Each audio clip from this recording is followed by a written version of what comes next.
We live in a constantly changing world where the speed of information is changing how we think and act and connect with one another. When people in a society lose faith in their institutions, in God, and in each other, the nation collapses. We need help rebuilding trust and tying it all together. Welcome to All That to Say, a podcast exploring the interrelatedness of all things in long-form conversation.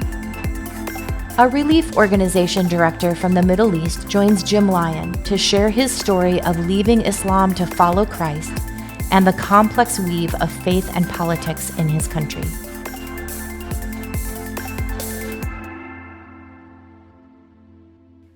Today, I'm so pleased to have as my guest a man I'm going to call Samir here on the All That to Say podcast.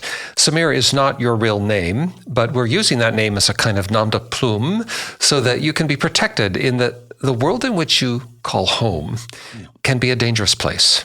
And we want you to feel free, Samir, to speak and to share from your heart without being concerned about what might wait for you when you return home, because this broadcast has been placed on air around the world. So, Samir, thanks for coming to join us today. So glad to see you. Yeah, thank you, Jim. It's always great to be with you and to talk about different topics. So, yeah, thank you. I have known you, Samir, for a few years. I've seen you in your home place, and I've seen you abroad as well. And it's always a pleasure to be in your company because you're a really smart guy. That's my sense. And I think you also have a fantastic story, a story that's just not like every other person I meet. And so let's start there. Samir, about your story. Tell us where you were born. Yeah, I was born in Jordan. Jordan? Yes. The Hashemite Kingdom? The Hashemite Kingdom. And I have lived there. I lived there for 19 years. So born and raised there, really? Yeah. And tell me about your family. How many brothers and sisters? You have a mom and dad? Yeah, I have 3 siblings and 2 sisters. 2 sisters and 3 brothers. And my mom and my dad. And, in Jordan, families are a little bit bigger. So it also includes the grandmother and the grandfather and the uncles and all of that. So we are like a moderate family. It's like about 15 member. And so in the birth order of your brothers and sisters, what number are you? I'm the older, the oldest. You're the firstborn. The firstborn. Does that carry some kind of responsibility for you in an ordinary, traditional Jordanian home? Oh, yeah, absolutely.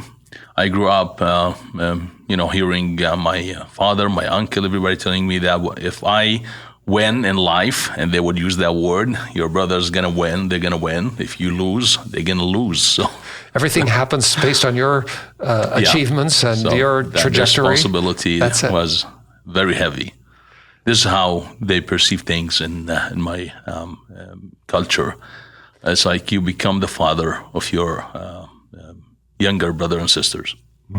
And so as you were growing up in an Islamic culture. Jordan is largely a Muslim country, is that right? Yeah. And mostly Sunni Muslim? Yes, 99.7% of Sunni Muslim. That seems to almost the whole. Exactly. And growing up in Jordan as part of a Islamic family, what did you imagine your life? Now, don't tell me about when you were 19, but when you were 12 or 15, where did you see yourself going? What did you think? Growing up in a culture like Jordan and the Arab world in particular, there is unfortunately a tendency toward cloning everybody. So it's like everybody is similar to everybody else. So they just repeat the cycle of like that the ancestors lived. So there was no dreams and no future beyond what was written already by our forefathers. So that's an interesting question, Jim, but the answer is not. You saw yourself just repeating the pattern. Absolutely. What did your father do professionally? Well, actually, he used to work at the mosque when I was born. Then he was bored with going to the mosque every day 5 times to call to prayers. So he just quit and he opened like small shop. But when you say he worked at the mosque, did he actually have an income working at the mosque? Yes. He would call. He was not the imam, so there are 2 people two people work at the mosque. The imam who lead the prayer and the muaddin, or the guy who calls for the prayer. And this was your father? He was father. calling for the prayer? Yes. And was this in a city or in a village? It was a village. And so one mosque in the village, perhaps? Yeah. At the time, yes, one.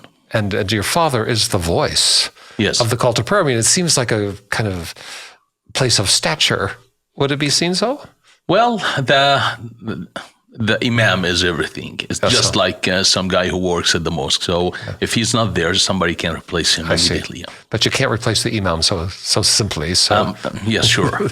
Right. So your father moved on, opened a shop and so on. And this is the world you're growing up. And you're thinking, maybe someday I'll lead the call to prayer, or maybe I'll have a shop.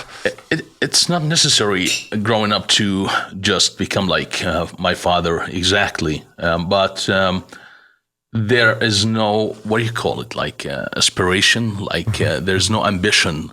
Because as I said, trying to make everybody looks the same like everybody else is a mission that somebody established like ages ago, and they are really walking by it. They just try to punish anyone who is not walking between the lines. And the lines are really narrow.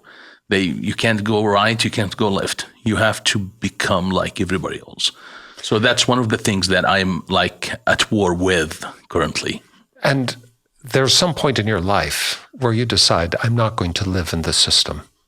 I mean, even just as you're describing it, it betrays your own sense of, as I was growing up, I eventually came to terms with the reality that I wanted to have a dream or an aspiration beyond what was assumed for everyone else in my town. You know, when you live in a very religious, strict community, a fatalistic, like people believe that God has ordained everything to come, you don't really have a lot of options, because you start think that, you know, the metaphysical is more important than the reality here. It's like what's going to happen after death is more important. So you focus on that. And I arrived to a conclusion when I was probably 13 or 14 that it doesn't matter what I can achieve in life. I'm going to die. So I have to focus on the eternal, not on the physical. And this is something that is very popular in the Arab world. You don't really care about the present.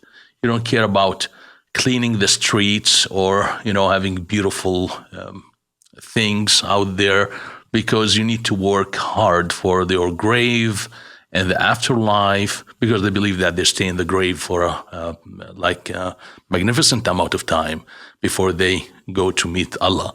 So I was by 13 or 14 year old.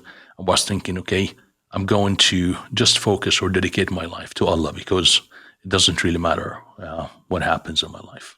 And so that sounds like a very serious, sober young man who is calculating, you're analyzing the world as you understand it, and you're making a decision that I'm going to forsake the pursuit of pleasure or riches or ambition in this world, because I have to just prepare for the next world.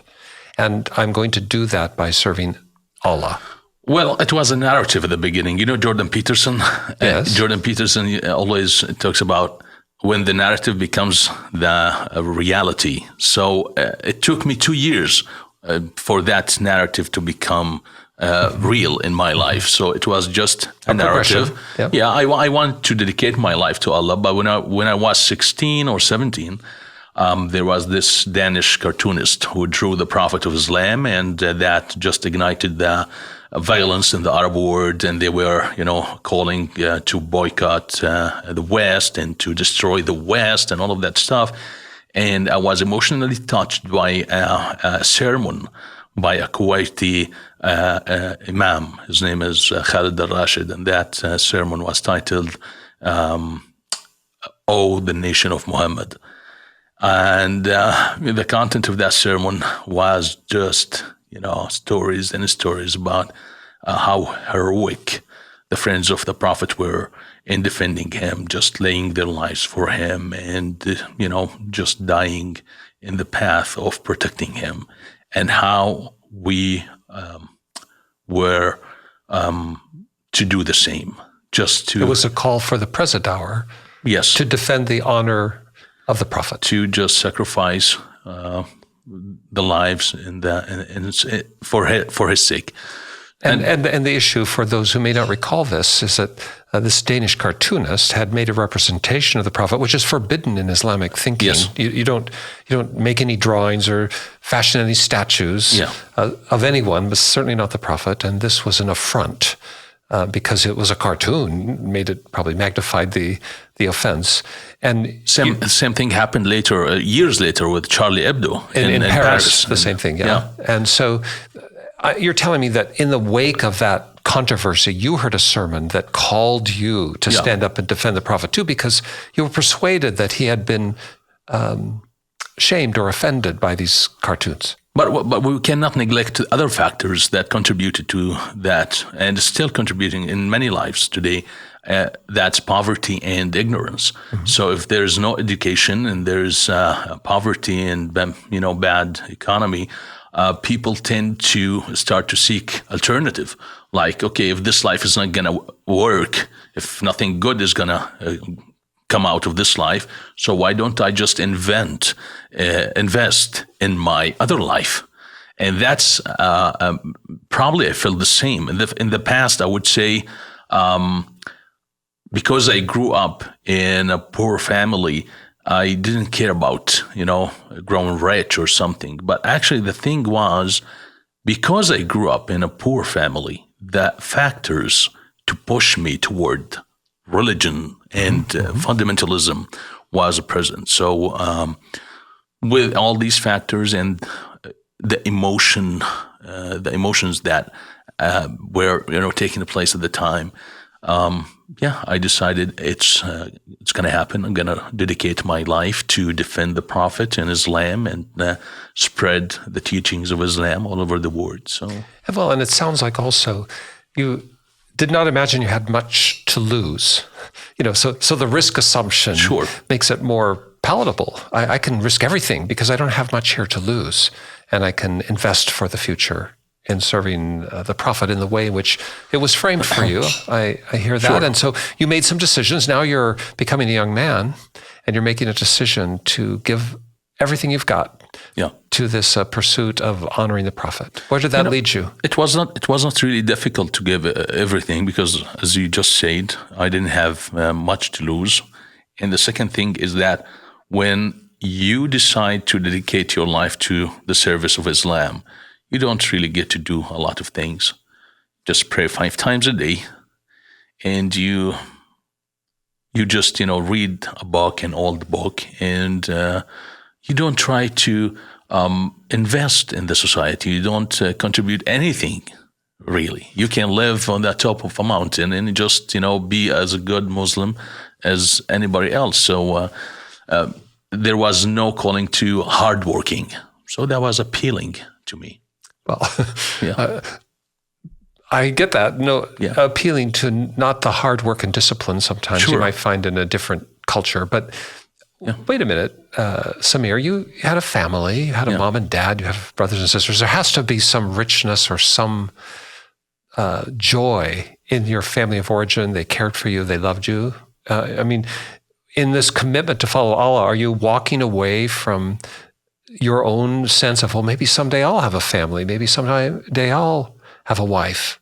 Or is that part of the equation? Not really, because most families would be joyful at such news. Like, I'm going to become a very devout Muslim. Yeah. That brings honor, and kind of it just takes the anxiety from my mom and dad away, because he's going to become a devout Muslim, so he's not going to do drugs or go to jail over some crime. Yes, right. So he'll have a discipline. Of course, he might end up a terrorist or something, but that is like a very difficult scenario to imagine. That's remote. Because it's remote, because of my age at the time and because of the security in Jordan, because we have a very good army and security system. So not everybody who was, who wanted to volunteer with Al Qaeda or ISIS it wouldn't be easy for them. Yes.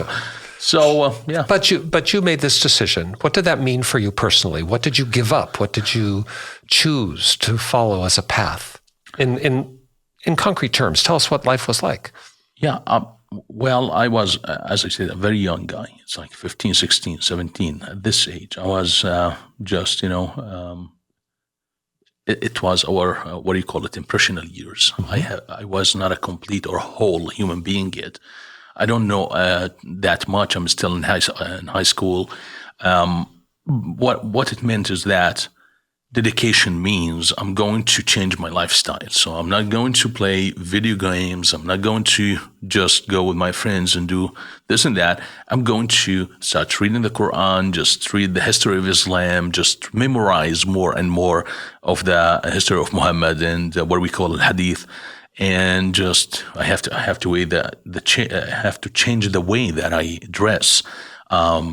So I used to dress like Taliban people, so just the dress, all of that. So I have to go to the mosque 5 times a day, one of them at 4 in the morning. It doesn't matter if it's cold or it's warm. Mm-hmm. I have to be there. So I did all of that. I changed my whole lifestyle, and of course with that, some violence comes. The violence because, self-righteous always try to justify their feeling of, enmity with God. So by doing extra things for God, this is how I see it. If you are bullied in school, like somebody is bullying you, and then there is an enemy to that guy who is bullying you, you would become an enemy to that enemy just to show him, you see, I am on your side. The same thing happens with Allah or any other deity that just like impose violence and call for violence. So with Allah, it's the same thing. I used to hate everybody who doesn't obey Allah, as if I'm telling God, you see, I'm on your side, just forgive you have to me. Prove something. And I used to beat my brothers to hit them, to wake up for the dawn prayer at 4 to go with me to the mosque. I used to use my belt to do that. And so, of course, I was not stable because I was trying to prove something. Yeah. I was, at the beginning, when you decide to dedicate your life to Islam, you feel you're not justified. They don't use that language, but I'm using it now. Mm-hmm. You don't feel peace because you are just starting the work. But after months or a year of dedicating yourself to Allah, if you look deep and you find that feeling and justification, there's no peace with Allah. So you start wondering, what I am doing wrong. I do everything by the book. What's going on? I'm playing by the rules. Why am I not winning the game? Yeah, it's just that, as the Bible says, it's just like the wrath of God is there. You can feel it, you can touch it, and you want to get rid of it. So the relationship between a man and God in Islam is just a relationship that is built on avoidance and greed. I want to avoid hell and suffering in this life that God can't control, and I want to win heaven, and I want to win the blessings. So there is no real relationship, and I'm telling you, there is no one Muslim on the planet Earth can say anything to oppose this. This is the equation in Islam. You do this, you avoid hell, and probably I will give you some blessings. If you don't do this, I'm going to send you to hell. So it's just conditionality at its best. Or worst, as you might say. And so, but you've, as a young man now, you've dived completely into this world of thought and conduct And yet you're at my table today, and you're not dressed like the Taliban. In other words, you've obviously walked away from that frame of reference. I'm quoting the Bible, yeah. No, you brought the Bible up. I mean, clearly something's happened. What happened to you? Where did you turn away from that course?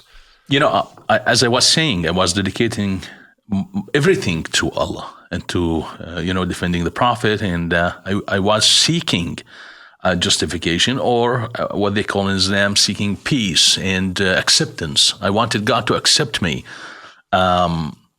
At 4 a.m. in the morning, I would go to the mosque reciting the hadith or the saying of Muhammad, tell those who walk in darkness to the house of God that God will give them light on the latter day or in the later life. And I would recite that. I was like, okay, God, give me light on that day. But of course, that was not gonna happen anyway, because I know now that God gave me light in this life. You didn't have to wait till the end. I didn't have to wait. But how did the light come? What was the light? Well, after a year of practicing Islam, I wouldn't say that I was like somebody who is important and a scholar. I was a very young guy who just go to the mosque, but I was very dedicated. I would just as I was living in the mosque, so I would go for hours and hours. But after a year of doing all of that, nothing changed. Nothing changed on the inside. It was the same. So I gave up. I was disappointed. I felt like there's nothing. There's no way to fix this. So I gave up. I returned to my old lifestyle. Just got rid of the dress and all of that stuff over my head and the scarf and just return to my regular life. Of course, the imams, the sheikhs from the mosque would come to visit me and try to convince me, and they would say that Satan is taking you away from Allah and all of that. And I was not convinced, thank God.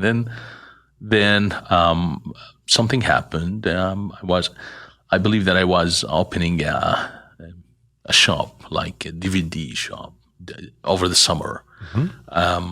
I wanted to do something, and my friend had this cyber cafe, and he said, why don't you just take this corner and you just install some shelves and sell DVD. It was the time of DVD and Blu-ray. Yes. And so there was a carpenter, and I called him, and he said he came to install the shelves. And it took him some time because it was a lot of work, and he had to work over during the night. And we were, carrying a conversation.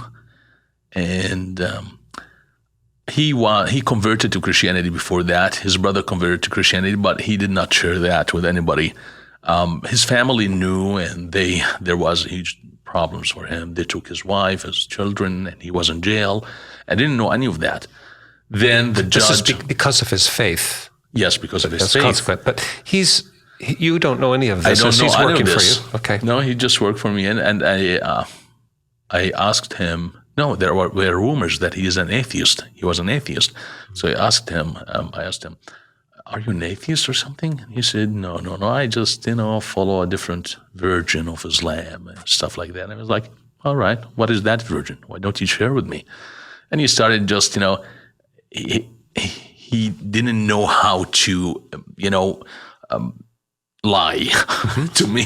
There's no other version. He couldn't deceive you. Yeah. So he couldn't deceive me. So, but he started, mentioning some, things happened during the life of Muhammad. He would ask me to read this, see or find out the interpretation of this verse. And so he was trying to brainwash me not in a direct way. And then when he was about to finish the work, he told me, hey, why don't you just read the Bible? And I was like, come on, man, Bible. You'd heard of the Bible. You knew what it was. Yeah, of course. But had not read one or seen one? No, I have. My father, when I was 12, probably, he got the Bible. He got it for free from some guy who was selling books at downtown. And I read it and I prayed the prayer at the end of the Bible, but I was just reading it. I was not, so just making fun of my probably brother. It's like, okay, I'm going to become a Christian now. Yes, right. Lord Jesus, accept me, and just for fun. And then my uncle, he came and he burned it. He said, this shouldn't be here, and he burned it. And I remember where he did that. Then at that time, when this friend or this carpenter said, why don't you just read the Bible? I didn't take it seriously, but I did. I went online, Google, Bible, New Testament. It took me directly to the New Testament because the word al-Injil in Arabic means the New Testament, and the Torah is the Old Testament. So I ended up reading online. At Matthew chapter 5, That's where you landed in your Google search. Yeah. And this is famously the Sermon on the Mount, yes, the beginning of it. And, I have grew up in my theology gym, so now I believe that. I believe that I was among those who belonged to the Father, and He gave us to Jesus. This is how I see it. There's no way that I was only touched or changed by just reading. It was something amazing happening inside my heart. The Lord was preparing you for this. Even when I was a dedicated Muslim, I was, as if He had created this gap in my heart, and I was trying to fill it, as St. Augustine said. Was trying to fill it with Islam or with dedication or whatever. So, but when I read the words of Jesus, that was like the peak, like the authority, the person. So I felt immediately, this is different. This is nothing. You recognized it as something different than anything else you'd read. Absolutely. Yeah. It was not about the words itself, how to fast, how to pray, or love your enemy. These are great words, but there was something so powerful behind them that was happening in my heart. So I was perceiving Jesus for the first time as the object that's going to fill this gap. The answer. And the answer, of course. And you're describing a moment, Yeah. Samir, like an experience. I mean, there's a progression, of course, of your life and your questioning and your doubts and all of that. And as you've described, a kind of a supernatural intervention in your life, even when you weren't conscious of it. But you're describing, I got online, I Googled up, I got to Matthew 5, I read some words, and you're describing that there was a sudden kind of like awakening or realization. Yes. Is that fair? That's what happened to you. And so then what did you do with that? Well, at the beginning, I felt like there was a mountain over my shoulder, and the mountain was down. Finally, there's no weight. That weight was my endeavor to save myself. I felt like, this. I felt this literally, like there was weight, and the weight is gone now. I'm like, I feel free now. This is how, if you want me to just describe it, the moment. And I didn't really need to understand the Trinity. Didn't need to understand incarnation, the nature of Jesus. Nothing. I didn't care about anything. And there were websites that trying to address problems in the Bible and all of that stuff. I didn't care. I didn't pay attention. I was like, not that I didn't want to believe because I was, deceived or something, but I didn't want to look even because I didn't care. It was so powerful that what happened was so powerful that I just saw something with my eyes that you're not going to change my mind about. Okay, so I felt free, and I just felt enraged by what Islam has done to me. So the counterbalance to your euphoria was a sense of anger. Yes. That your world had been framed differently, and that you'd been denied that peace or joy that you were now knowing. That's what I'm hearing you say. Yeah, you know when you play Need for Speed, have you ever played that game? It's like racing, and there's the power. You just hit the power button, and the car just there's like flame coming out of the car. You know what is that? Yeah. You know what I'm talking about.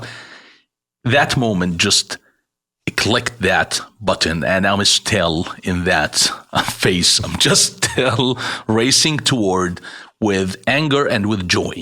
So anger because of what this ideology has done to our people over the past 14th century, because it misrepresented the image of God in our minds.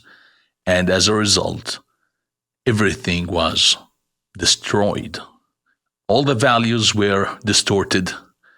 Everything that a human being is about was changed because of how we perceive God in the Middle East, in the Arab world, in the Islamic world. So I was angry. I'm still angry at that. And but I was joyful because God is there, and God has, manifested His love to us through Jesus Christ, and so it's a dilemma for me. Yeah.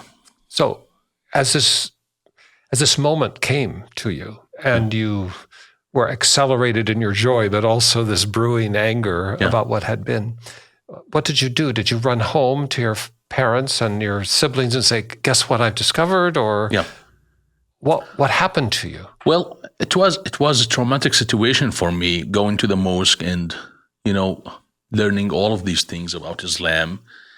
That the only way of salvation is to sacrifice your life, whether through jihad or through whatever. So when I found Jesus, or when Jesus found me, it was, so I was about to die for this, and here's Jesus dying for me. So the gap was so huge between the two that I couldn't just shut up. So I kept talking to everybody on the street.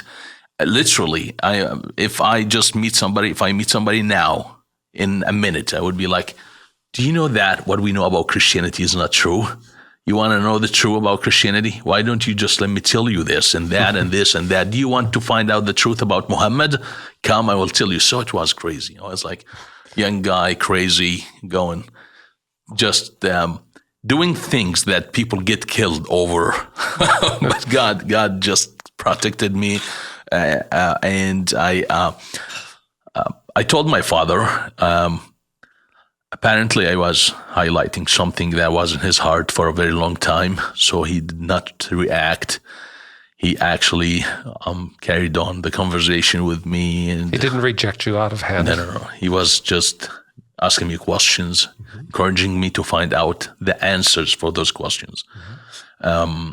For example, he would give me an evidence for that Islam is true. And then he would ask me, "How do you solve this?" And I would go find out the answer and then get back to him and talk to him.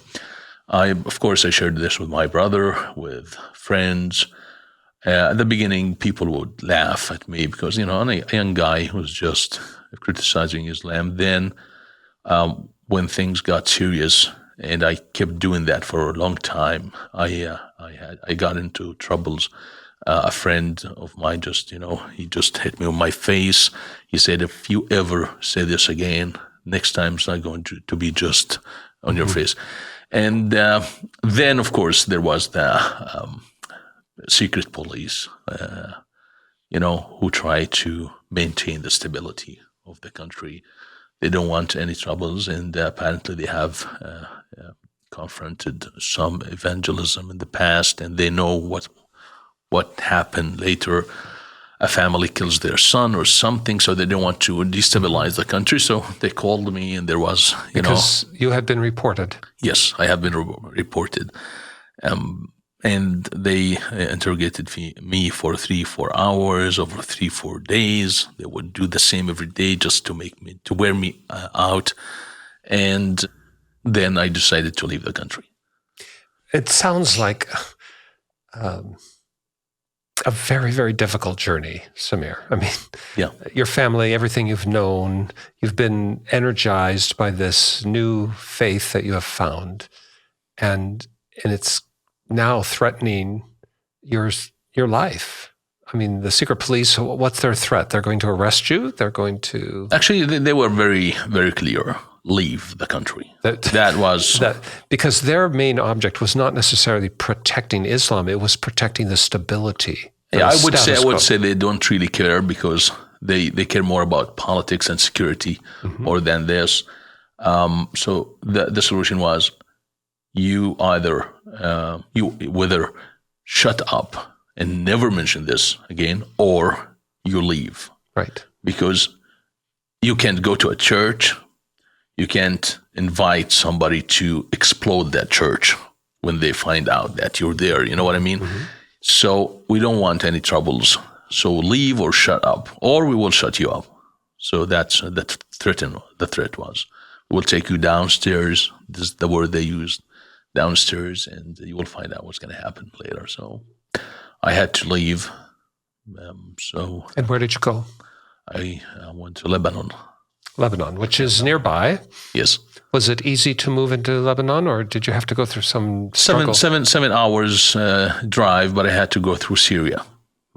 Yeah. Which is its own story. It is, yeah. It's I couldn't. Actually, the plan was I would go through Syria to Lebanon, and then on the way I would think of where to go. Should I just get off in Damascus, or should I continue to Beirut? I didn't have money. My family couldn't support me, and they wouldn't support me because they didn't want me to leave, because I was young, apparently. But I left anyway, and I ended up in Beirut, Lebanon, and yeah. But did you know anyone in Lebanon? No. You were just striking out on your own because you knew you could not remain in Jordan and conform to the world you had left behind. True. So I ended up in Lebanon, in a Catholic monastery. I lived there for a while. Then I moved to the Bible college. I studied there, and from there, the rest of the story. Here we are. A long journey, but still a dangerous journey. Of course. And with many costs that you've had to incur. Yeah. Samir, it seems like once you had this meetup with Jesus, once you became persuaded that Jesus was in fact Lord, that for you there just is no prospect of turning back. In other words, the cost or the price has to be paid. For you is not relevant because you've discovered something you think to be genuine and authentic, and there's no turning back from that, which has led you across the world. Is that fair? I believe in the total depravity of man. I believe that everything we do for our own benefit. So if there is anything beats the grace of God, just show me. There's nothing. So that's for me, it was like, you can't really move from freedom to slavery. You can't. So it's not about serving God or being loyal to God. When people say that, I believe them, but I think there's something underneath. For me, it was not that scenario. For me, it was like, there's no other way to reconcile to God. And here's what I believe about the relationship with God. I believe that it's not about salvation anymore when you know Jesus. You don't care about forgiveness of sin. You don't care about salvation. Once you have met him, he's the subject, as you use the word all the time. Jesus is the subject. So when you don't care about, let's find how many sins are forgiven. I don't care. Just I meet him. I love him. So I say this all the time. I used to believe that Jesus was my bridge to salvation. Then I found out that Jesus is my salvation. So that's how, for me, it was, I found Jesus, or Jesus found me, but there's no other place to go. Mm-hmm. There's no way I can live without this, without the love, the acceptance, the unconditionality of God, because I know myself. I know that I cannot please God. I cannot fix this on my own. And even I don't believe that I will ever be able to maintain this relationship on my end. It has to be provided by the other end. So, clearly there are many, many hundreds of millions of people in the world who would see Muhammad the Prophet as their key to life, and you're walking away from that and saying, no, Jesus is the key to life. And if they were listening today to your story, they might, is it possible they might say, well, that's your story, but hey, I've had a different journey. Islam completely fulfills me. What would you say to them? Well, I have a very distinguished way of saying this, or of evangelizing people. I tell them you should be ashamed of yourself. You don't love Muhammad. You don't love Allah. You love yourself. So they would like answer to that, like, what do you mean? Of course you love Muhammad, you love Allah. I look in their eyes and tell them, no, whatever you do or you don't, you do it for your own sake. You pray, you do everything possible because you want to win a place in heaven. You don't care about Allah. You don't want to meet him. As a matter of fact, it's better if you never meet him. You just want to enjoy the afterlife or to enjoy some blessings here. And the same goes with Muhammad. You don't really care. You just obey and love Muhammad because that is the way for you to secure your own salvation. And you know that you cannot secure it. So you are doing what you're doing in the hope that maybe I will end up winning this battle. So it's just like bribing God. When you pray, you just bribe him, just keeping a score. Every time you talk to him or you pray, you just say, you see, my credit is going up, you see. And when you do something bad or not in the footsteps of Muhammad and the instructions of Islam, you are ashamed because you're losing, not because you have broken his heart or because you care about him. So that's what I say to them. I don't care if they love Muhammad, love Buddha, or love anybody else. I just want them to try to understand why are they doing what they are doing. And by the way, I tell this to Christians who do the same with Jesus. They just do good things because this is the way to make him happy. You don't care about making him happy. You care about you are the one who is making him happy, and that's the way you get the credit. We need to understand that the only faith on the face of earth that provides unconditionality is Christianity. It's the only faith in the world that tells people, I don't care about your performance. I love you regardless of your performance. So Christians and non-Christians, everybody needs to hear the gospel every day, at least once every day, that you're loved, accepted unconditionally, not based on your performance, but based on the performance of somebody else. So that's how I tell them. You know, we've watched over the last few months, Samir, the drama in Afghanistan. Yeah. It's been much in the news all around the world.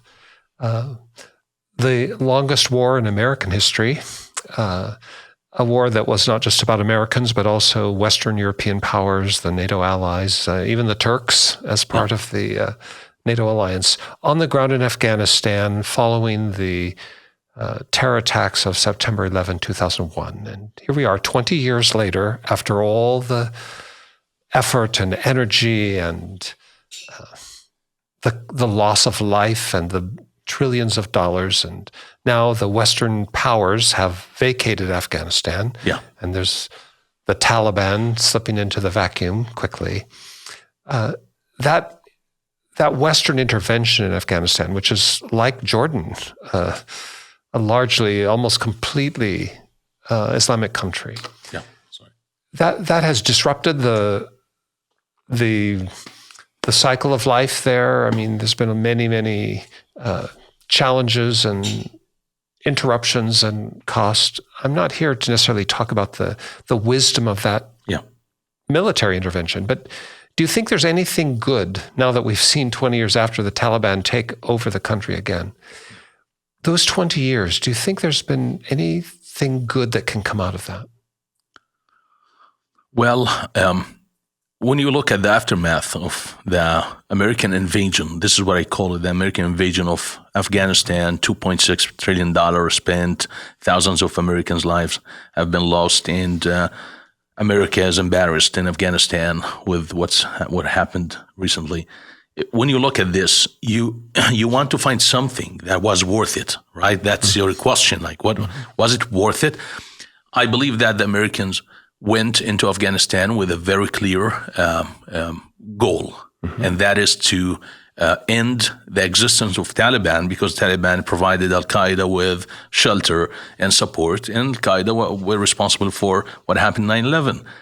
And guess what? That goal was achieved in December 2003, after 2 months of the invasion. What happened then is that America extended their goals. Let's build a nation of value, let's just build a democracy. And they were right to think that way, because America has rebuilt Japan, Germany, South Korea. We can't deny that. America is responsible for all these prosperous, wonderful countries. And they said, okay, let's do it in Afghanistan. That's a miracle, and we're going to make it happen. But they did not take into consideration the difference, the huge difference between Afghanistan and Japan. So even though they share the AN at the end, but they don't share anything else. Well, because, whatever you believe, as I just said earlier, whatever you believe about God determines your life. So if America wants to do something in Afghanistan, it should have done evangelism. That is the only thing that could have changed the face of Afghanistan forever. Not teaching students at Kabul University that men can get pregnant if they implant wombs. That is ridiculous. So I'm sorry, I'm just furious about this, because you had the opportunity for 20 years to change that country for real by replacing the object of worship in the hearts of people. Because the object of worship is the reason, and it's the root behind every single thing that's happening. When Al-Qaeda hit the World Trade Center in New York, they were not saying we are winning and Americans are losing. They were saying to Allah, Allah, you see this? Do you accept this sacrifice? Do you accept this offering? So it's all about the object of worship. So that's why, was it worth it? Unfortunately not, because the Taliban is back in power, probably now with a moderate administration that they're sending out some, good words to their neighbors in Iran, Pakistan, all of that stuff. But what is happening to the society in Afghanistan now? Women are losing their rights. Things are crazy. So for future reference. Well, of course, the Japanese believed that their emperor was divine. I mean, they have quite a different landscape of religious thought. Yeah. It's not Islamic, but it was religiously motivated, the Japanese nationalism of its time. Of course, the Americans maintained the emperor, but asked him to be on radio. Humiliated the emperor. That he was not deified anymore. Exactly. And that's to your point. That's what happened. Changing the object of worship or the nature of that culture. Do you think is that possible in Afghanistan? I think that there is a pre-Islam version of Afghanistan, right? And there is a post-version. So the same way Islam has infiltrated Afghanistan and the rest of the Islamic world, there is another way to infiltrate. I'm not saying it in a negative notion. I'm just saying, you can't change, as we were talking earlier, the fabric of the society by trying to teach them some liberal agenda from the West. You need to address the elephant in the room. You need to address the object of worship, which determines everything else. Some Christians, for them, God is not that interfering with their life. They worship God on Sunday, but the rest is their own creation. That's false, because 2,000 years of history, of Christian history, is what guarantees freedom, human dignity. This is not, I'm not saying this. Friedrich Nietzsche said this. If you are an atheist, you can't believe in human rights. You have to be Christian to believe in human rights. That's one of the greatest philosopher of the recent history. And so why the West respects humans? Because of Christianity. So God is interfering much more than people who don't believe in God think. So the same thing in the Islamic world. God is there, Allah, that what they think God is interfering with everything they do, and especially in Islam and the ultra-Orthodox group of Judaism, because God is controlling how they go to the restroom and how they make love. So it's that deep. So Well, I would postulate, I learned a long time ago traveling abroad, that what you believe about God determines everything else in your life. Absolutely. And if you don't believe there is a God, that also informs and determines the rest of your life. I mean, it is a primary question. Because that's a belief about God. Well, yes, or maybe how you wrestle with spirituality will inform everything else about your choices and your destiny, you might say. But you represent Islam as a kind of monolithic point of view. Islam says this, Islam says that. Yeah. But aren't there some that would argue, well, Islam does have some, core ideas that make it Islamic, but that there's some diversity in the way in which people experience it or pursue it. So this Anwar Sadat, once president of Egypt before he was murdered, was he Islamic in the way the Taliban is Islamic? Or are there moderate voices that might still think that Muhammad's the prophet, but they're not all in on cutting off people's hands when they are caught in theft? So, I mean, how do you respond to that nuance? Yeah, absolutely. First of all, the problem in Islam and what makes it different than every other religion is that Islam has established a way to control people's life that is different than every other religion. I will give you an example. If you've ever been to the army, if you are enrolled in the army, you know that there are 5, 6, 7, 4 times a day that everybody has to come, stand in line, and just do nothing. Probably say their names. I don't know. They have to do it. It's a discipline. Right? Mm-hmm. Yeah, that's why Muslims pray 5 times a day together. They go together.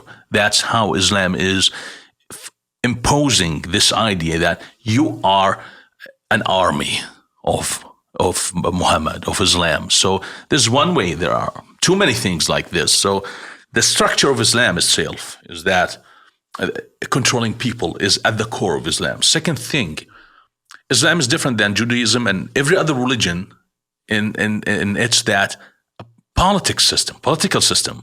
So Islam is not only a religious system, it's a political system. And you cannot split that. You cannot separate both. So for people who are trying to promote the religious version of Islam and just, neglect or ignore the political side of it, it's like you are trying to separate the meat from the bones. You can't do that. The only way is to kill Islam, and that's the only way, or create a new Islam. But we need to address the problem. Some Muslims today are addressing the problem. They're saying, okay, so you can't separate both. So we need to fix the sacred scripture itself. We need to go to the text, reinterpret it in a totally different way, and sometimes we need to delete it just to erase this. So these are the authentic, honest people who are trying to restructure Islam. And I know a few of them. I know some Christians who are very involved in this process of trying to promote moderate version of Islam. And of course, Muslims in the West, they are happy that the West is accepting this new version of Islam. And I'm happy. You know why? Because even if they are lying, some new generation are going to believe this new version of Islam, and that's going to end up for the benefit of everybody. But if you want to take from an academic point of view, it doesn't work. You have to fix the text itself. You have to go to the sacred scripture and try to fix it. But absolutely, Muhammad Anwar Sadat is just like the majority of Muslims. The majority of Muslims don't want to kill or invade, but the majority of that majority wouldn't mind rejoicing. Just like what happened 9/11, the majority of the Muslim world were enjoying the moment and just rejoicing for the fact that the great Satan America is being destroyed by the hands of those who believe in Allah and Muhammad. So they wouldn't participate. I'm telling you, the majority, we're talking about probably 98% of the Muslim world would not participate. They just, normal people want to go to work, get married, have children, but they are under the mercy of this God, the false God that is telling them, if you don't do this, if you don't follow my orders, you're going to hell. And some of them sometimes listen to that voice, but the majority of people, they're ignoring it. They're trying to create a false version of that false God that is more moderate, that cares about their praying and fasting, not about them hating others. So I would say that I'm full of hope that we are actually, in the Islamic world, that we're growing out of this fundamental idea that full of hatred and violence. So I'm hopeful. Even Taliban is out of it now. So yeah. They are not threatening to kill everybody else. Well, that's today's news anyway. Yeah. And what do you think that people in the Islamic world think about Jesus? Let me reframe the question also. What do they think about Jesus as a persona, as a figure, as a historic figure or religious leader? And do they think that people who follow Jesus, profess to follow him, actually are doing so, or they've been misled?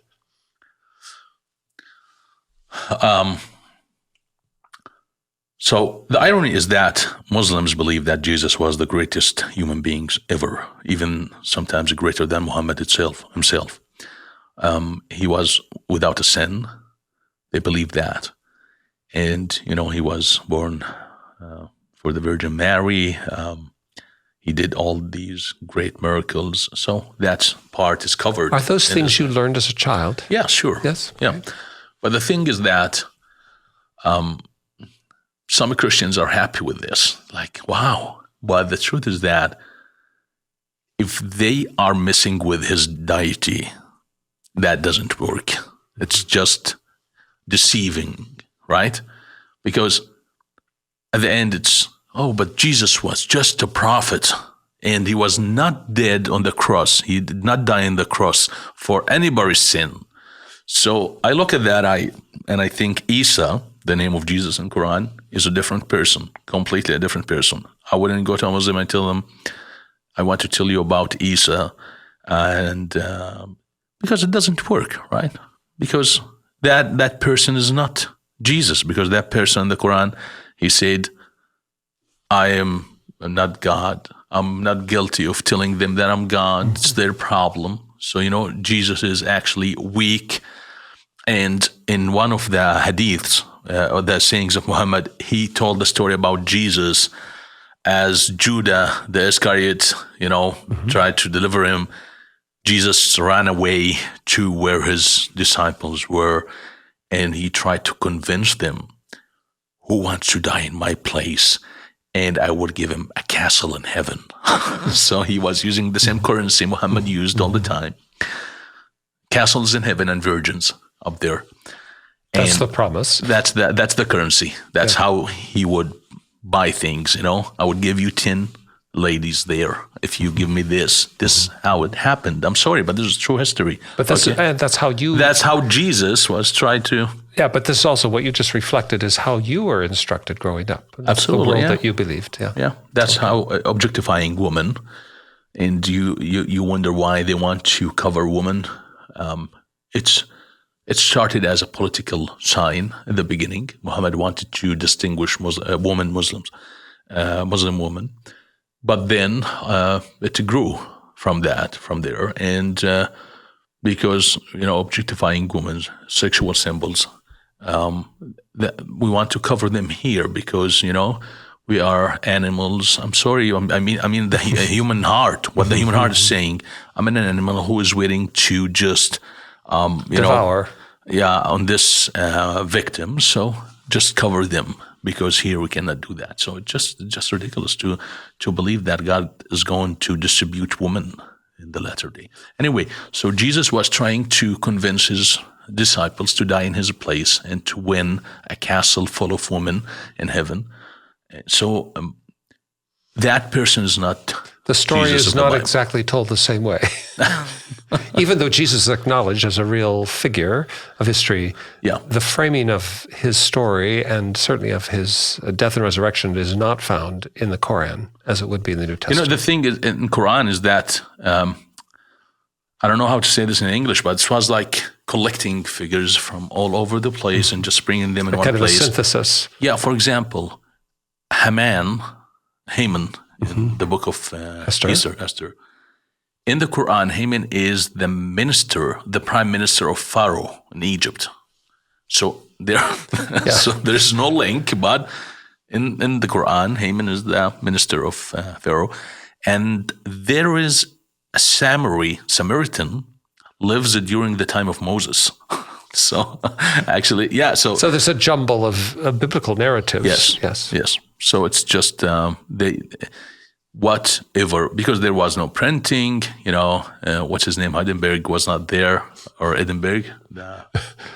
He was not there yet. So there was no text. The Gutenberg was not there. Yeah. And the people were ignorant. There were no schools, no universities in the Arab Peninsula. So just oral tradition floating there, and people would grab and choose any of these stories. You're married, Samir. Yes. So far, you and your wife do not have children. No. By choice, because I understand that if you were to conceive a child and bring one into this world, as a Jordanian citizen still, though you're not resident in Jordan now, the identity of the child would be marked Muslim, and that cannot be changed. Yes. Am I understanding that correctly? And so you're hoping to have a scenario where you might conceive and deliver a child into this world where that would not be the case in a way, because you have new citizenship in another country, or that. Yeah. It sounds like an impossible scenario. Recently King Abdullah has changed the law, so they don't show the religion on the ID anymore. This is the King of Jordan? Yes, but it's still there on the certificate, birth certificate, and it's still hidden under the black line on your ID. So it's still there. That is bringing a child into this world for me, in my case, would be like throwing my kid into hell, because you know that you cannot change your religion in Islam. You can't convert. So your conversion would be illegitimate in the Islamic view. And in the Jordanian official view, because in the constitution of Jordan, twice the word apostate was mentioned. So actually, if somebody from my family would go to the police and tell them that I'm an infidel, I would lose my civil rights. So I can't vote, I can't inherit, I can't do a lot of things, right? So many people, they say to me, you are making the problem, you are making it big. It's not like that. You're gonna raise your kid. Who knows if am I gonna raise my kid? What if I die 2 days after he's here? But what if my family is to raise him in Jordan? So he will be a Muslim, 100% Muslim, even if he believes in Jesus. But in the eyes of the law and in the eyes of Muslims, he's a Muslim because his ID says so. And then he cannot practice his faith. So that's the danger of bringing a kid into the world without being, familiar with the future. I don't know the future of my kid. But you're describing a world that says that people do not have the free will or the agency to change their faith belief. That's true. That's the case in many countries around the world today. No matter what you say or believe, you are marked from birth in a particular channel and can't escape it. That's the idea. And you're reluctant to bring a child into that system. Yes, of course. Well, sometimes, we believe in God and believe in the sovereignty of God. We rely on him. But at the same time, I cannot ignore the words of Jesus. If you want to build a tower, you consider the cost. Now I'm going to build a human being. I'm not going to build a tower. So I have to just consider how if this tower is going to a lot of troubles in his future. You live now in Beirut. Yes. Beirut is a city that I have visited several times. It's a crossroads. I mean, it's a fascinating place, spectacularly beautiful. I don't think people realize how beautiful Beirut in its setting can be. But for all of that, we know that it's also had a troubled history in modern time. And there's been the Lebanese Civil War that raged. And then there was kind of an enforced peace by Syrian occupation. And then there's been turmoil between the various factions, religious communities in Lebanon. I mean, it's a place of great challenge and difficulty. And not so long ago, there was a disaster in Beirut that was not the consequence of warfare per se, but it might be argued was the consequence of some of the failure of public administration. But anyway, there was this explosion that devastated so much of the city. And I think we have some pictures of that explosion. When did this happen, Samir? So this took place on August 4, 2020, last year. So just 1 year ago. Yeah. And we're looking at this first picture of an explosion that started on the waterfront. What happened? Yeah. This picture doesn't say anything. You have to go to YouTube and just write Beirut Blast and see what happened. Yes, well, I mean, here this is a second picture that shows the aftermath of it. Yeah, this is just around the explosion site, but actually the explosion was heard in Cyprus and Jordan. That is like hundreds of miles away. And people were affected by it up to 30 kilometers or 25 miles away from the explosion site. Some places were shattered and destroyed. So it is believed to be the second largest explosion in the history, non-nuclear explosion, the second largest. So what was its cause, or what's the nitrate, sodium nitrate that was stored at the port of Beirut for 7 years? There are many theories. So nobody knows the truth, and in Beirut, it's the graveyard of truth. So you can't know nothing. And probably the birthplace of 100 conspiracies. Yes. This is a third picture that just shows the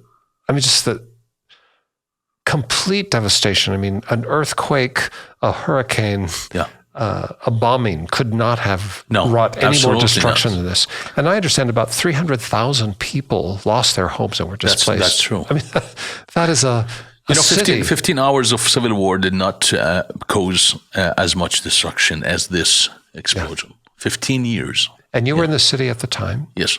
And you remember it? Yeah, sure. I mean, you didn't see it, or you just felt it? How was it? I was in my office, and I always tell this story. Have you seen Seinfeld? Yes. So George Costanza. I was watching George Costanza in that episode. He's perceived as a coward by his girlfriend. So he always run away, the first person to run away from a disaster place. So I was watching that, and the following morning I was in my office, and the explosion happened. It was so crazy, so loud, so noisy. So I left the office, the first person to leave the office, and I was going down the stairs. I was like thinking of George Costanza. I was at the office, and but when it happened, you probably could not have comprehended what it was. No, I was thinking maybe the building is collapsing. We didn't know what was happening. There was an earthquake, then there was a noise, so we didn't comprehend it until our office was shattered. All the glasses in our office and the windows were out of their place, and even though we are 4 miles from the explosion site. So all the people are displaced. They're refugees, really, in their own city. I mean, the human need had to be catastrophic. Well, many churches, many organizations, many countries have been trying to help. It has been over a year now, and thank God most homes were fixed.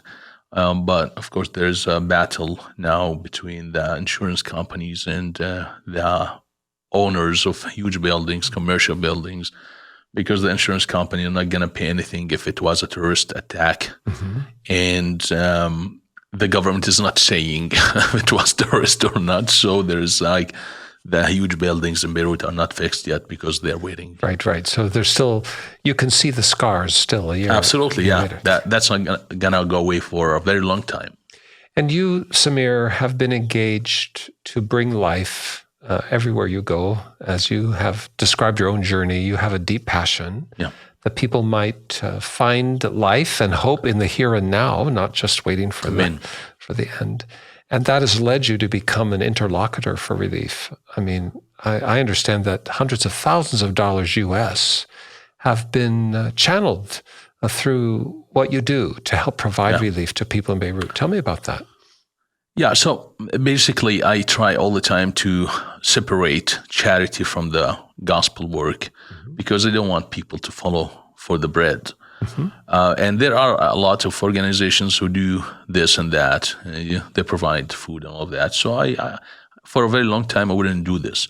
But on the night of the explosion, I was driving my car, my wife next to me, and I wanted to explore the area after the explosion. And I was heartbroken over Beirut. What happened to Beirut? The city, when Americans hear the word Beirut, they think of the 1984, I believe. They don't like that word, but Beirut is full of beautiful people who just want to live and laugh, and they really respect the Western values, and they have implemented the Western values in Lebanon.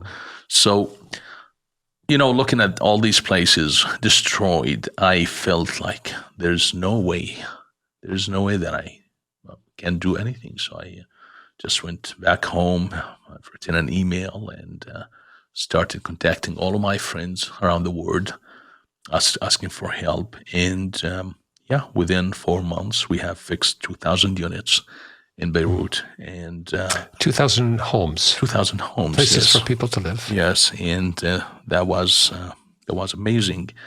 And of course, you have also to look at the positive side of the story. Yes. It's like people who have never, or they would never allow the message of the gospel to enter their homes. They were wide open. There was no doors, literally there to stop the message of the gospel. Yes. And within just 1 year, hundreds of people are attending our Bible studies and our meetings. It's just crazy, It's what God has done with Syrians after the war. Churches are filled with people from Syria. And now the most difficult group on earth would be the Lebanese Maronite, who would die for being a Maronite Catholic. Yes. They are coming to evangelicals, Bible studies and worship gatherings. So it's, of course, we can't understand everything, but we know that God is sovereign over this. We know he can turn the devil's mischief for the good. Yeah. And an explosion like this had to be the devil's business. But I'm hearing you describe some good, but also the generosity of friends far and near. Amen, yeah. And the way in which it's been multiplied to provide shelter and a home. Extraordinary, but still an enormous tragedy. The headlines march on, but people in Beirut still live with this reality. And it's on top of another reality in Lebanon, which has been hugely impacted by refugees from neighboring countries and all of the fighting in Syria over many years, for instance. I read once that there may be 1 out of every 4 people in Lebanon is a refugee. And it's a small country. Actually, there are more. Now there's a higher proportion. Yeah. And now an explosion like this has magnified that. Believe it or not, the explosion, as big as it was, and COVID, they were only like fractions when it comes to what is going on in Lebanon. Lebanon is going through one of the hardest crises in history since 1850. What's happening in Lebanon now is that the bank accounts of the Lebanese people were cleaned out. There's nothing left. There's no money in the bank. No, nothing. You can't get your money if you have anything in the bank. The currency, the inflation of the currency, 1,000%. You can say 100%, but it's 1,000% because each dollar used to be 1,500 lira or pound. Today it's 20,000. That's even more than that. People can't find medications. This is not exaggeration. This is like literally. There is nothing in the pharmacies. Nothing you can. If you're sick, there was a group of people who are with cancer just on the streets last week, calling and begging, please, we need medications. They were on the street there with no hair on their heads. It's so tragic what's happening now. And if you want to fill gas in your car, you have to wait 5 hours in line to get... As a routine. Yes. It's not just today. That's just the way it is. Yes. To get 4 gallons, just 4 gallons. So the explosion happened, added to the tragedy, and COVID, of course, and the political collapse.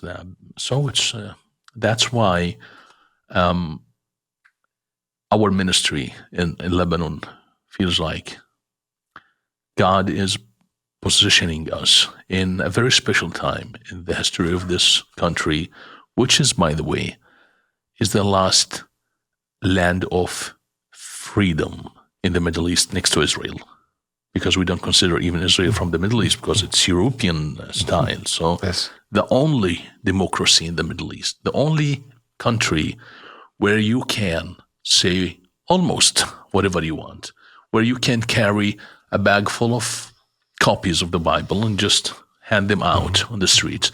And it is the only place where all the Christians from the Middle East come for conferences, meetings, because they can't do that in their countries.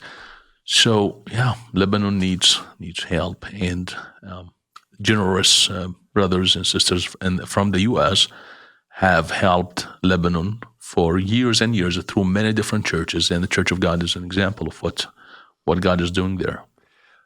Well, we want all those who have tuned into this podcast, whether you be watching us on video, on YouTube, or maybe you have been listening to this as an audio podcast, we want you to know that if you would like to help invest in life in Lebanon and relief, just as you've described it, Samir, we want you to contact us, because we will build a bridge so that what you hope to do with a gift, we will make sure it falls into the right hands. Yeah. And we hope that you will like our podcast as you're listening today or watching, that you'll leave a comment in the social media feed where you found us, that you will just help us get the word out. And Samir, as you have described the situation in Lebanon, and I mean, the huge challenges it faces, I mean, from so many fronts, as you look at the world from which you've come in Jordan, as you look at the world that has so many challenges, especially in your part of the world, is there something hopeful? Do you feel hopeful? You had a sense of hope that in Lebanon right now, you and your team are positioned to do much good. But tell me, in a bigger picture, are you hopeful about some developments?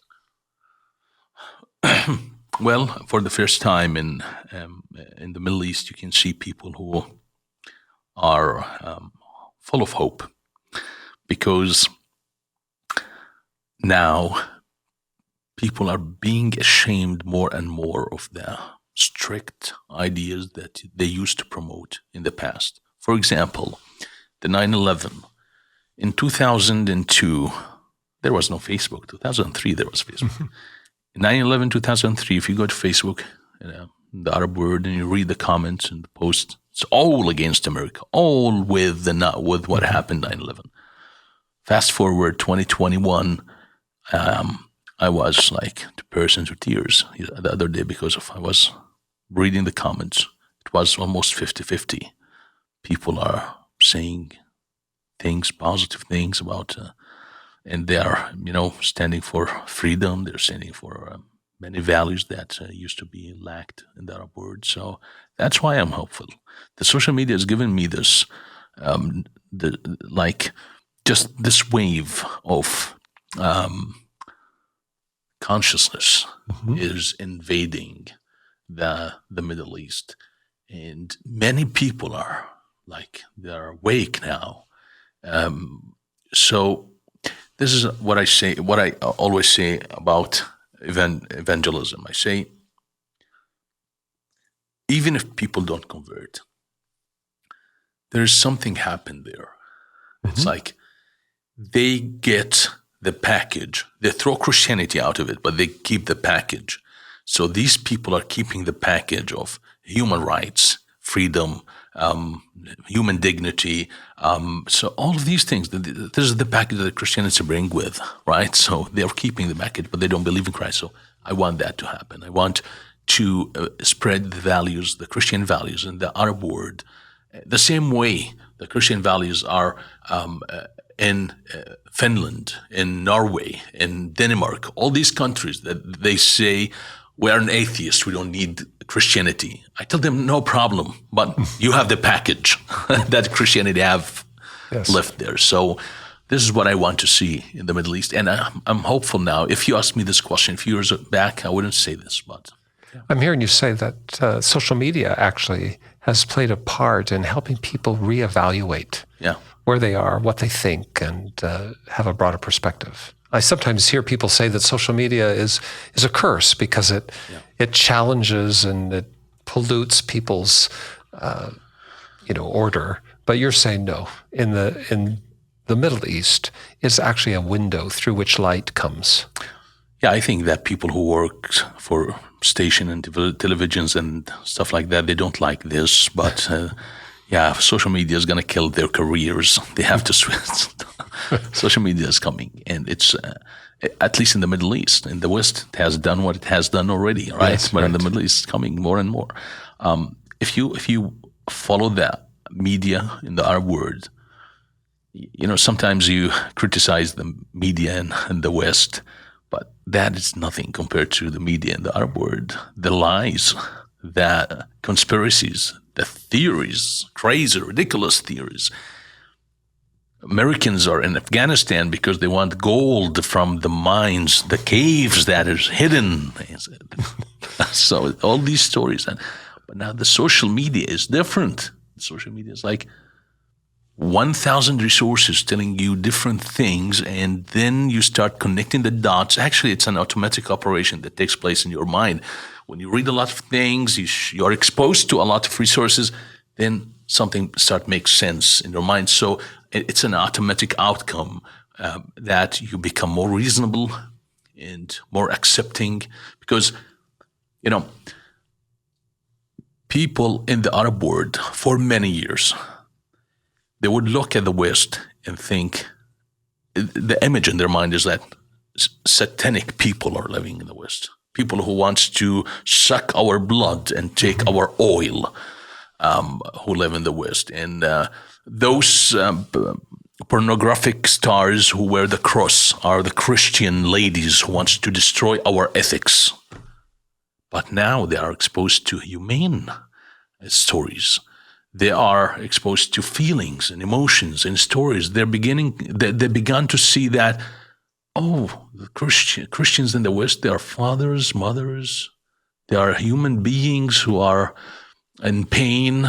They could be in pain like us. And the same thing is happening with Jewish. So they look at the Jewish people. They don't have horns anymore. They don't have tails. They used to think that they have tails. So that's why I believe we are free from the media in the Arab world, because we have been slaves for decades and decades. Only a few people who run the media in the Arab world would determine everything that we can read or see. But now it's different. Even if they don't speak English, subtitle is being added to the videos. They get to just see and experience all of these. This is a new word that's coming to their homes and changing them, whether they like it or not.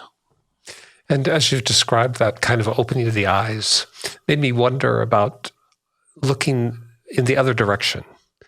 What are the prejudices about the Arab world that we hold in the West that we need to reconsider? Yeah, first of all, we don't ride camels. Well, there you go. There's a stereotype. There are Lamborghinis, Ferrari, Porsche, all kind of sport cars in the Middle East. Of course. And we have snow. There's snow. So the majority of Arab people are not people who are against Americans. The majority are in love with America. And they want to move here, not to destroy America, but to achieve the American dream. And they're different in how they do things. They yell when they talk, because when you grow up in a home where you can't talk, nobody listens to you, you tend to raise your voice.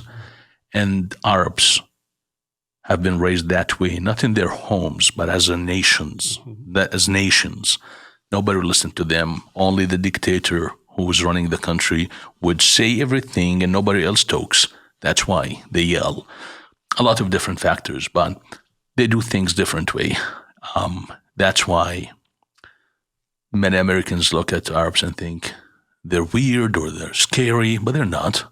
There are some Arabs are just look tough like I do, but they have a tender heart, and their intention is good. I'm telling you, I'm not talking about everybody. Not all Americans are good. Right. But I'm talking about Arabs in particular. They have values, but these values are different from the values in the West. So, for example, they would die to, if you ask anything from them, they would die to give you that thing. If you ask for help from them, go to any country in the Arab world as a tourist, for example, and ask them to get you anything. What do you call it? Let's bet on this. Ask for anything.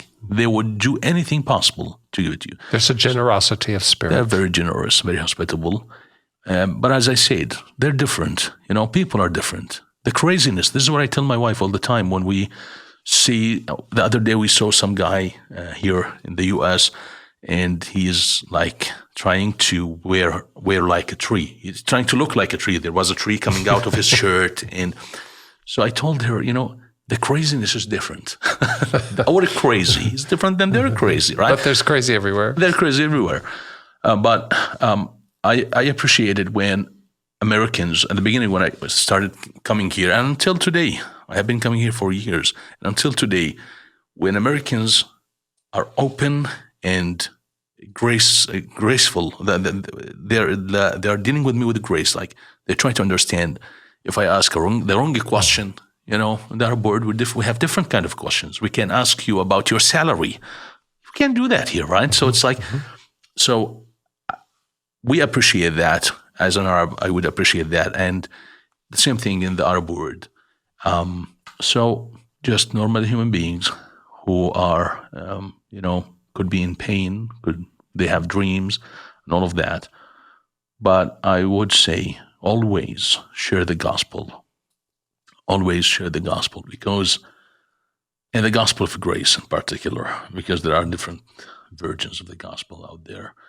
The gospel of grace, just these people need to hear that they're loved, and they need to see what love is. What does it look like? Because they don't know what does it look like, and God is a big deal in their life. So that's the door. That's the door. Yeah. To talk about God. And here's another thing: Arabs think that all the West, as I said, are Christians, and Christians are all these people in Hollywood. Mm-hmm. So try to explain that they're not. That's help them understand that what does it mean to be a Christian. Not because of the appearance, but because of the values. It's not the appearance is deceiving. The values is that Christians believe that God is so majestic, and that God is one, and that God is holy, and that God has wrath. He can destroy the word if he wants, but he chose to have mercy on the word and to love the word. So this low view of God, like God is loving, God is all of this kind and good things, that is not enough. God is God, and he's a whole. He's like, he has wrath and he has love. So all his attributes are at work at the same time. His wrath was received by Jesus, his love is received by us. So we need to give a holistic image of God to the Islamic world, because they have this image of the sovereign, majestic God alone. It doesn't have, it's not complete, the goodness of God or the work of Christ in it. Love of God. So the love of God, goodness of God, the holiness of God, the three of them. In Islam, it's only the big guy up there. But Christians have I call it the second Trinity. It's the sovereignty of God, the goodness of God, and the love of God. The three of them together. Because if you have the sovereignty of God and you don't have the love of God and the goodness of God, you will be crushed. Just like Muslims. They are crushed by the fact that God's so sovereign. That's fatalism. That's, okay, so God does this because, and you start analyzing. But in Christianity, we don't only have the sovereignty of God, we have the goodness of God. So whatever happens, whatever comes my way, it's a blessing, because I only get to have the blessings of God because of what Jesus has done. Even if the blessing of God is coming to me covered by something I perceive as evil or not good. Because of his love, of course. Well, which brings us to Jesus as the subject. Amen. That's the complete picture, isn't it, of God? I know, Samir, you're a man of courage. You're a man of deep principle and deep devotion to the ideas that have framed and clothed you, and you're not afraid to take a stand. So now I ask, you have visited the United States this fall. Yeah. You're returning home now to the Middle East, but you have watched the National Football League play. So what would you say is the greatest NFL team that you've ever watched? The Seahawks, guys. Oh, well, there we go. I can't betray my friend John back there. I'm a Colts guy. So all that. You have already lost me. So. All that to say, there are things in life that people may disagree about, but we can still be friends. Amen. We're so glad to have you. Thank you, Jim. Samir, thanks for your work and sharing with us today. And again, if you have been listening to us or watching us today, please like us on social media, send a comment to that social media feed, and let us hear from you. And we will also put you in touch with this great work that's going on to provide relief in Lebanon just now, a country in desperate need. Samir, if you were to pronounce a blessing in Arabic, your first language, what would you say? Well, there is a word that is common amongst Muslims and non-Muslims alike, and that word is marhaba. Marhaba, it means hello. I'm not going to say hello at the end, but I'm going to say marhaba, which means hello. And marhaba means God is love, but Muslims don't know that.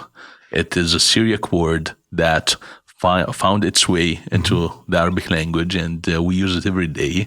But at the roots of that word is marhaba, which is God is love. So marhaba, everybody. Marhaba. Marhaba. For more information, visit allthattosay.org. Thank you for joining the conversation. Don't forget to like and subscribe.